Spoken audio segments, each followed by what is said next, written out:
To remember their history, to commemorate those who were lost, the Beijing Museum in Johannesburg is a memorial for all South Africans.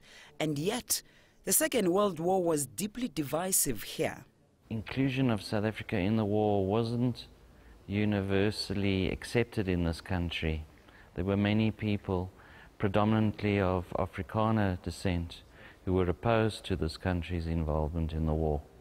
For that reason, it was decided that only volunteers from this country would be used to serve against the German and Italian forces. St. Clair has been curator here for over 25 years.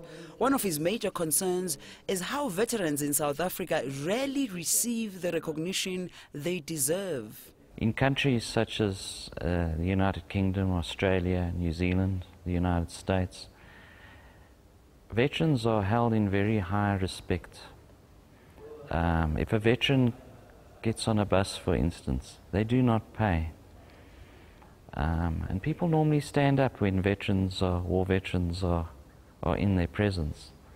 In this country, and it's because of political reasons,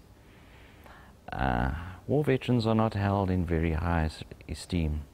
And we at the museum here, we go to great lengths to try and get that message out there, that people should respect war veterans. One of the biggest controversies stems from South Africa's history of racial discrimination before 1994. The government during the war would only give weapons to white people. So other South Africans could enlist, but they were not allowed to fight.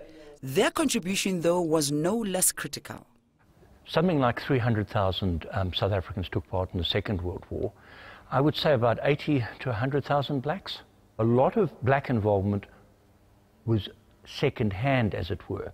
They now were pulled into the industries and things like that. So that was also important. South Africa was a major ally to China, helping with all kinds of necessities.